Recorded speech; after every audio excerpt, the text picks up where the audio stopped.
Revenge வீக்ல பாத்தீங்கன்னா first ஜெயிச்சது வந்து கோலியோட படை தான். அடுத்து சிஎஸ்கே வந்து பேட்டிங் பண்ண போறாங்க. அவங்க ஜெயிக்கிறாங்களா இல்லைன்னு சொல்லிட்டு வெயிட் பண்ணி பார்க்கலாம். அதாவது என்னங்க மதியான மேட்ச் பவுலிங் எடுக்கிறோம், அவன் என்ன எங்களுக்கு வந்து பாத்தீங்கன்னா அடிச்சு தம்சம் பண்ணிட்டு போயிடும், ஹோம்ல மட்டும் தான் எங்களால் முடியாது அப்படின்னு சொல்லிட்டு பாத்தீங்கன்னா அவே போனோடனே சண்டிகர்ல சூப்பராகவே பஞ்சாப்பை பஞ்சா ஆக்கிட்டாங்கன்னே சொல்லலாம்.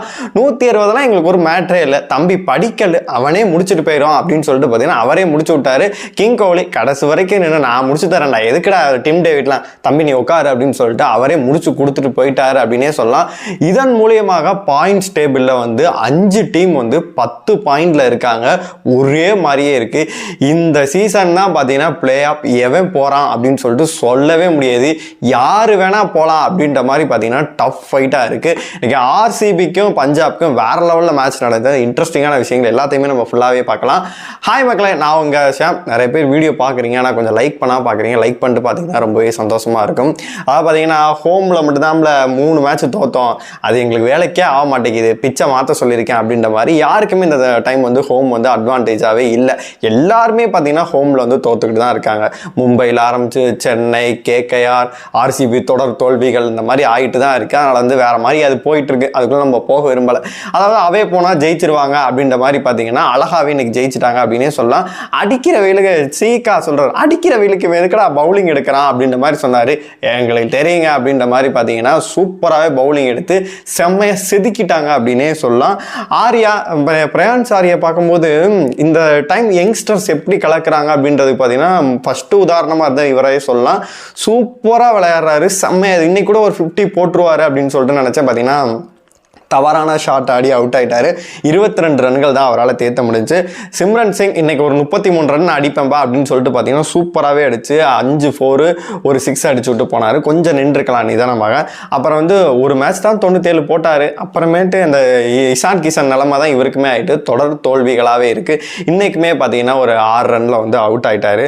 அப்புறமேட்டு இங்கிலீஷ் இன்னைக்கு வந்து நம்பி 2 மேட்சாக வந்து பார்த்தீங்கன்னா சூப்பராகவே பர்ஃபார்ம் பண்ணாரு. இன்னைக்கு ஒரு க்ரூசியலான இன்னிங்ஸ் பார்த்தீங்கன்னா ஒரு 29 ரன்கள் தேத்தி கொடுத்தாரு. பதேராவை இன்னைக்கு நம்புறோம், போன மேட்ச் முடிச்சு கொடுத்தியே தம்பி, இந்த மேட்ச் முடிச்சு கொடுப்ப அப்படின்னு பார்த்தா டக்குன்னு வந்து அவருமே அவுட் ஆயிட்டாரு. அப்புறம் மார்க்கஸ் டைனஸ்க்கு மீண்டும் ஒரு ஃபெயிலியராகவே இருந்துச்சு. அப்புறமேட்டு மார்க்கோ யான்சன் பார்த்தீங்கன்னா அவர் ஒரு குரூசியலான இன்னிங்ஸ் பார்த்தீங்கன்னா ஒரு 25 ரன்கள் தேத்தினாரு அப்படின்னே சொல்லலாம். எப்போதுமே அவங்களுக்கு வந்து கை கொடுக்கறது யார் அப்படின்னு கேட்டிங்கன்னா சசாந்த் சிங் வந்து கொடுப்பாரு. இன்னைக்கு பார்க்கும்போது அவர் ஒரு 31 ரன்கள் அடிச்சு பார்த்தீங்கன்னா டீமுக்கு வந்து நல்லாவே சேர்த்தாரு அப்படின்னே சொல்லலாம்.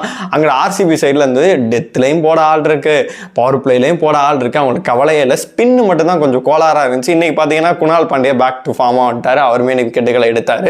சுயா சர்மாக்கு இன்னைக்கு விக்கெட்டுகள் கிடைச்சு அப்படின்னே சொல்லலாம். புவிக்கு இன்னைக்கு விக்கெட் கிடைக்கல. ஃபாஸ்ட் பவுலரை பொறுத்த வரைக்கும் விக்கெட்டுகள் சுத்தமாகவே கிடைக்கல. குணாலுக்கு ஒரு 2 விக்கெட் கிடைச்சு. அப்புறமேட்டு பார்த்தீங்கன்னா ரூதர்ஃபோர்ட் கொண்டு வந்தாங்க, அவருக்கு ஒரு விக்கெட் கிடைச்சு. சுயா சர்மாக்கு ஒரு 2 விக்கெட்டே கிடைச்சு. 157க்கு 6 விக்கெட் போயிருச்சு. 157க்கு பார்த்தீங்கன்னா இதெல்லாம் ஒரு சர்வசாதாரண இன்னிங்ஸ் அப்படின்னே சொல்லலாம். 200 வந்து அசால்ட்டா சேஸ் பண்ணிட்டு இருக்காங்க. அப்படி இருக்கும்போது 150 லெஃப்ட் ஹேண்ட்ல ஹேண்டில் பண்ணிடுவாங்க அப்படின்னு தான் நினைச்சேன். இல்லை எதுவும் நான் 111 வந்து சுருட்டினா இல்லை அந்த மாதிரி எதுவும் சுருட்டிடுவாங்களோ அப்படின்ற மாதிரி நான் ஒரு பயந்துட்டு இருந்தேன். ஆனால் அதுக்கெல்லாம் பார்த்தீங்கன்னா கோலி படைகள் வந்து இடமே கொடுக்கவே இல்லை. சூப்பராகவே ஆரம்பிக்கணும் அப்படின்னு நினைச்சா பார்த்தீங்கன்னா சால்ட்டி வந்தவனே சென்றுட்டாரு. பார்த்தீங்கன்னா ஒரு ரன்ல அவுட் ஆயிட்டாரு. அப்புறமேட்டு விராட் கோலி ஸ்டாண்டிங்கை போட்டார். அவரும் படிக்கல நாங்களே முடிச்சு கொடுத்துட்றோம் அப்படின்ற லெவல் தான் போயிட்டாரு. படிக்கல் அவுட் ஆனதான் பார்த்தீங்கன்னா எனக்கு ஒரு கொஞ்சம் வந்து மனவருத்தமாகவே இருந்துச்சு. போன மேட்ச் தோத்ததுக்கான முக்கியமான காரணமே பார்த்தீங்கன்னா படிக்கலை வந்து இம்பாக்ட் பிளேயராக கொண்டு வராது தான். கேதார் மாம்ஸ் மாதிரி வந்து அங்க பவான் மனோஜ் மானக்கெட்டே ஏதோ ஒரு மானக்கெட்டையில் ஏதோ ஒரு பேர் வந்துச்சு, அவரை கூப்பிட்டு வந்தாங்க. பார்த்தீங்கன்னா தேவையில்லாத அவுட் ஆயிடுச்சு. அதுக்கு போல படிக்கலை போன மேட்ச் கூப்பிட்டு வந்தாங்கன்னா ஹோமில் கூட ஜெயிக்கிறதுக்கான வாய்ப்புகள் அதிகமாகவே இருந்துச்சு. இன்னைக்கு வந்து படிக்கல் குலாபிக்கோ கிரஸ் படிக்கல்கோ கிரஸ்ன்ற மாதிரி 61 ரன்கள் வேற லெவலில் தேத்தினாரு. 4 5 4 4 4ஓட செம்மையாவே தேத்திக்கிட்டு இருந்தாரு. 6 போட்டு 4 6 போட்டு. அப்புறம் கோலி கடைசி வரைக்கும் நான் நின்று முடிச்சு கொடுக்குறேன் அப்படின்னு சொல்லிட்டு கொஞ்சம் ஸ்லோவா ஆனாரு. இருந்தாலுமே பாத்தீங்கன்னா ஒரு 74 ரன்கள் வந்து செமையாவே தேத்தி கொடுத்தாரு.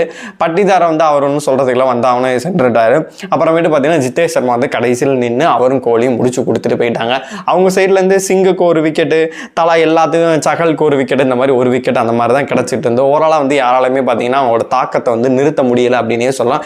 இதன் மூலியமாக ஆர்சிபி அணி பார்க்கும்போது 10 பாயிண்டோட டேபிள்ல வந்து டாப்ல இருக்காங்க. 5 டீம் பார்க்கும்போது நெருக்குவாட்டில் இருக்காங்க அப்படின்னு சொல்லலாம். 5 டீம் வந்து டஃப் ஃபைட் கொடுக்குறாங்க. அதாவது கடைசியில் இருக்க 5 டீம் வந்து ஒரு மாதிரியா விளையாடுறாங்க. அதில் நம்ம இப்படி கூட நம்ம பிரிச்சுவோமே, ஒரு 5 டீம் ஒரு மாதிரி விளையாடுறாங்க. ஃபர்ஸ்ட் 5ல் இருக்கவங்க, கடைசியில் இருக்க ஒரு 2 பேர் அவங்க ஒரு மாதிரி விளையாடுறாங்க, கடைசியில் இருக்க 3 பேர், அதுக்கு மேலே இருக்க 2 பேர் பார்த்தீங்கன்னா ஒரு மாதிரி விளாட்றாங்க. அதாவது ஃபஸ்ட்டு 5 ஒரு மாதிரி, அதுக்கப்புறமேட்டு மும்பையும் கேகேஆரும் ஒரே லெவலில் இருக்காங்க. அப்புறமேட்டு பார்த்தீங்கன்னா ராஜஸ்தான் அண்டு சன்ரைசர்ஸ், சிஎஸ்கே இவங்கெல்லாம் ஒரு மாதிரி விளையாடுறாங்க. என்னை பொறுத்த வரைக்கும் ஒரு பாதி போகும்போதே நம்மளுக்கு தெரிஞ்சிடும். ஒரு பேர் வந்து 10, 12, 14 அந்த மாதிரி போயிருப்பாங்க. ஒரு சில டீம் பார்த்தீங்கன்னா 8, 7 அப்படின்னு இருப்பாங்க. நம்மளுக்கே கணிச்சிடலாம் இந்த டீம் போயிடும் போல இருக்குது அப்படின்ற மாதிரி கணிச்சிடலாம். ஆனால் இந்த சீசன் மட்டும்தான் யாரையுமே கணிக்கவே முடியாது. யார் வேணால் ஃபைனல் போயிடலாம் போல இருக்குது, யார் வேணால் பிளே போயிடலாம் அப்படின்ற மாதிரி தான் இருக்குது. இன்றைக்கி வந்து பார்த்தீங்கன்னா டாஸை ஜெயிச்சோன்னு வந்து ஹர்திக் பாண்டியாட கேட்டோன்னு என்ன இன்னும் கொஞ்ச நாள் பிளே ஆஃப் போகிறது எப்படி இருக்குன்னா, நாங்கள் ஃபைட் கொடுப்போம் வருவோம் அப்படின்ற மாதிரி அவருமே சொல்கிறாரு.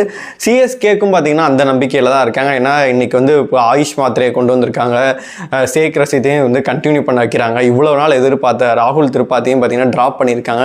ஸ்ட்ரெயிட்டாகவே பார்த்தீங்கன்னா நிறைய கால் அவங்க எடுத்திருக்காங்க. இதுக்கு மட்டும் இல்லாமல் குட்டி ஏபிடியும் கொண்டு வந்திருக்காங்க. ஸ்ட்ரெயிட்டாகவே மேட்ச்சில் இருக்கணும் அப்படின்னு சொல்லிட்டு நிறைய பிளான்ஸோடு வந்திருக்காங்க.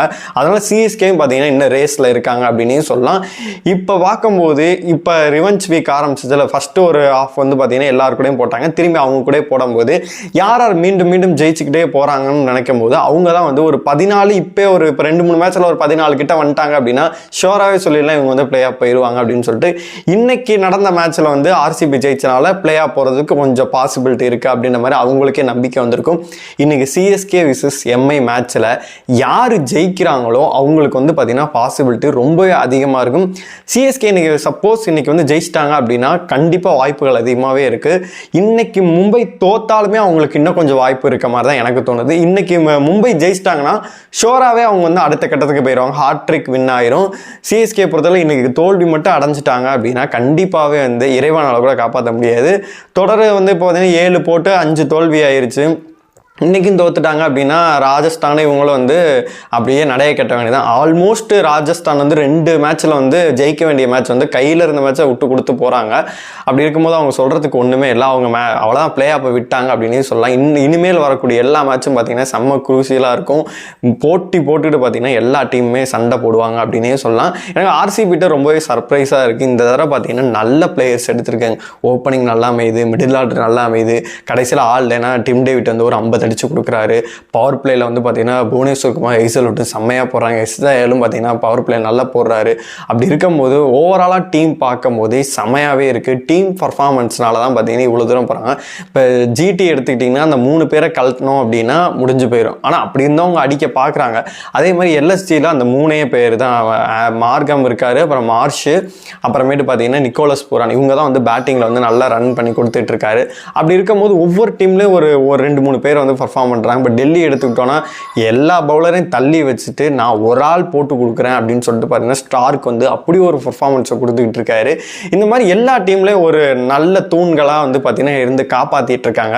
அதுதான் சிஎஸ்கேல வந்து பேட்டிங்கில் வந்து மிஸ் ஆகிட்டே இருந்துச்சு. பவுலிங் சூப்பராக இருக்குது. பேட்டிங்கை பொறுத்தளவு பார்த்தீங்கன்னா எதுவுமே ஆர்டரே இல்லாத மாதிரி இருந்துச்சு. இப்போ நிறைய வந்து சேஞ்ச் பண்ணியிருக்காங்க, ஜெயிப்பாங்க அப்படின்னு சொல்லிட்டு நினைக்கிறேன். உங்களை பொறுத்த வரைக்கும் ஆர்சிபி இந்த தொடர் வெற்றியை பார்க்கும்போது 18வது சீசன் ஜெயிப்பாங்க அப்படின்னு சொல்லிட்டு அவங்க ஃபேன்ஸ் எல்லாம் நம்புறாங்க. உங்களை பொறுத்த வரைக்கும் இந்த சீசன் ஆர்சிபி கப்படிக்க வாய்ப்பு இருக்கா? எந்த டீம் வந்து பிளே ஆஃப் போகணும் அப்படின்னு சொல்லிட்டு நினைக்கிறீங்களோ மறக்காம கமெண்ட் பாக்ஸ் சொல்லுங்க. சென்னை விசஸ் மும்பை யார் ஜெயிப்பாங்க அப்படின்ற ஒரு இது போயிட்டு இருக்கு. அது ஜெயிச்சோன்னே அந்த வீடியோவில் வந்து உங்களை சந்திக்கிறேன்.